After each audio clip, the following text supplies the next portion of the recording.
Sementara itu, pemirsa, PMK Buleleng berencana mengajukan permohonan pinjaman pemulihan ekonomi nasional atau PEN ke pemerintah pusat. Pinjaman ini untuk menopang pemulihan ekonomi di berbagai sektor akibat pandemi COVID-19. Tawaran pemerintah pusat memberikan program pinjaman kepada daerah untuk mempercepat pemulihan ekonomi di tengah pandemi COVID-19 disambut positif PMK Buleleng. Menariknya, pinjaman ini bersifat lunak kepada pemerintah daerah karena tidak dikenakan bunga. Bupati Suradnyana menjelaskan pinjaman pemulihan ekonomi nasional daerah ini merupakan dukungan pembiayaan yang diberikan pemerintah kepada pemerintah daerah. Suradnyana menambahkan, Buleleng berencana mengambil pinjaman PEN tersebut. Terlebih lagi tidak ada suku bunga yang dikenakan atau bunga 0%.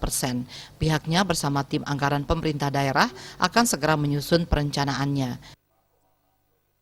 Di daerah pinjaman lunak pada daerah tanpa bunga cukup bayar provisi dan inflasi saja untuk membuat proyek-proyek di daerah yang tidak selesai, ya, sehingga diharapkan proyek ini akan menyerap tenaga kerja, bisa menyerap yang berjualan pasir dan lain sebagainya, bisa ekonomi lebih bergerak.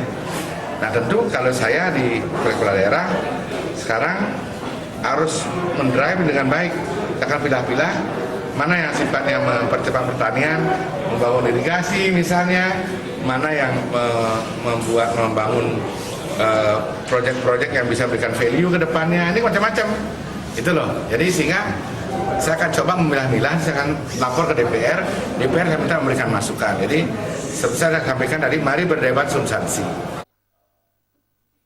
Suradnyana akan merencanakan secara matang apa yang akan dijadikan prioritas untuk peminjaman PEN ini, termasuk memilah dan memilih program apa saja yang bisa didanai nantinya. Komang Yuda, Bali TV.